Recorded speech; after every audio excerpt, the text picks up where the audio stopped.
Hi friends, எல்லாருக்கும் வணக்கம். எல்லோரும் டிஎன்பிசிக்காக படிச்சுட்ருப்பீங்க. ஸோ இந்த வீடியோவில் குரூப் 2க்கான டே 2 தான் பார்க்க போகிறீங்க. ஆல்ரெடி டே 1 வந்து வீடியோ பார்த்துருப்பீங்க. ஸோ இது வந்து டே 2. மார்னிங் வந்து ஒரு 5 o'clock கிட்ட எழுந்திரிச்சு, அதுக்கு முன்னாடி எழுந்திரிச்சிருவேன். ஏன்னா ப்ரஷ் பண்ணி எல்லாத்தையும் முடிச்சுட்டு அதுக்கப்புறம் 5 o'clock கிட்ட நாங்கள் வந்து ஸ்டார்ட் பண்ணிட்டேன் படிக்கிறது. லாஸ்ட் லெசன் எடுத்துருக்கிறேன்.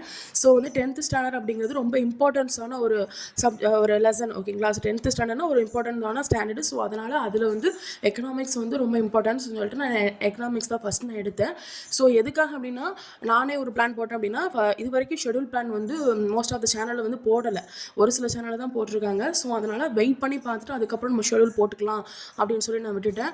ஏன்னா ஹவுஸ் ஒய்ஃபும் நமக்குன்னு ஒரு டைமிங் வந்து அந்த அளவுக்கு இருக்காது. ஓரளவுக்கு ஒரு நாள் ஒரு நாள் இருக்காது, ஒரு நாள் ரொம்ப கம்மியாக இருக்கும், ஒரு நாள் ரொம்ப அதிகமாக இருக்கும். ஸோ அதனால் வந்து எனக்கு தெரிந்தாப்புல நான் போட்டுக்கலாம் அப்படின்னு சொல்லிட்டு இது வரைக்கும் போடல. பட் நான் 10th ஸ்டாண்டர்ட் தான் ஃபஸ்ட்டு எடுக்கணும் அப்படின்னு சொல்லிட்டு நான் எடுத்துட்டேன். ஸோ எக்கனாமிக்ஸில் லாஸ்ட் லெசன் எடுத்தாச்சு. ஸோ எடுத்து முடிச்சுட்டு அதுக்கப்புறம் ஒரு 6 o'clock வரைக்கும் படித்தோம். அதுக்கப்புறம் ஹவுஸ் ஒய்ஃப்னால ஸோ பிரேக்ஃபாஸ்ட் லஞ்ச் எல்லாத்தையும் ப்ரிப்பேர் பண்ணணும். ஸோ கிட்ட வந்து ஒரு 2 hours வந்து அவனுக்கு ஸ்கூலு. ஸோ அதனால் 12 o'clock கிட்ட அவனை கூப்பிட போயிட்டு அதுக்கப்புறம் வீட்டுக்கு ரிட்டர்ன் வந்ததுக்கப்புறம் ஒரு 2 o'clock, அப்புறம் ஆஃப்டர்நூன் 2 o'clock வந்து என்ன பண்ணுவேன், நானும் அவளும் ஸ்டடி பண்ணுவோம். இந்த 2 to 3 வந்து நாங்கள் அந்த 5th, அதாவது எக்கனாமிக்ஸில் இருக்கக்கூடிய மீதி இது இருக்கும்ல, ஸோ அதை இது வந்து ஃபுல்லாத்தையும் ஃபினிஷ் பண்ணிவிட்டு நெக்ஸ்ட்டு வந்து டைம் கிடைக்கும் போது மேக்ஸ், அப்பப்போ டைம் கிடைக்கும் போதுலாம் மேக்ஸ் வந்து சிம்பிளிஃபிகேஷன்ஸ் வந்து போட்டு பார்த்துட்டே இருப்பேன். இந்த மெத்தட் நீங்கள் யூஸ் பண்ணி பாருங்கள். நான் என்ன பண்ணுவேன் அப்படின்னா, நெகட்டிவ் போர்டு இது பண்ணாமல் இது மாதிரி செவுத்தில் வந்து இந்த மாதிரி மேக்ஸ் எல்லாம் போட்டு பார்க்கும்போது நான் மற்றவங்களுக்கு டீச் பண்ணுற மாதிரி இருக்கும். ஸோ ரொம்ப ஈஸியாகவும் இருக்கும். எனக்கு வந்து என்னென்ன மிஸ்டேக் பண்ணுறேன்னு சொல்லி மேலே எழுதிக்கிடுவேன். ஸோ ராங்காக எவ்வளோ மேக்ஸ் போட்டிருக்கேன், ரைட்டாக இது போட்டிருக்கேன் அப்படின்னு சொல்லி பார்த்துக்குவேன். இதே நீங்கள் புதுசாக இருந்தீங்க அப்படின்னா நீங்கள் நோட்டில் போட்டுக்கோங்க.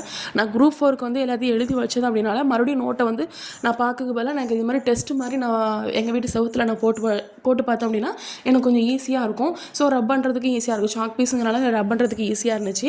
ஸோ இந்த மெத்தட் நீங்கள் யூஸ் பண்ணி பாருங்கள், ரொம்ப சூப்பராக இருக்கும். இது நம்ம ஒரு மைண்டில் நிற்கிற மாதிரி இருக்கும். அகைன் போட்டு மாதிரி இருக்கும். நோட்டும் வந்து உங்களுக்கு எக்ஸ்ட்ரா செலவாகும். ஜஸ்ட் சாக் பீஸ் மட்டும் தான் 1 rupees அப்படி தான் செலவாகும்.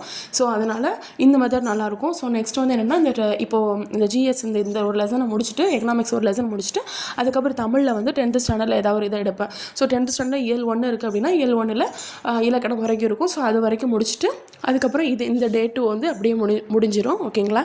அதனால் வந்து சப்ஸ்கிரைப் பண்ணுங்கள். இல்லை அப்படின்னா லைக் ஆர் டிஸ்லைக் எதுனாலும் பண்ணுங்கள். பிடிக்கலன்னா டிஸ்லைக் பண்ணுங்கள். ஓகே ஃப்ரெண்ட்ஸ், பாய். தேங்க்யூ.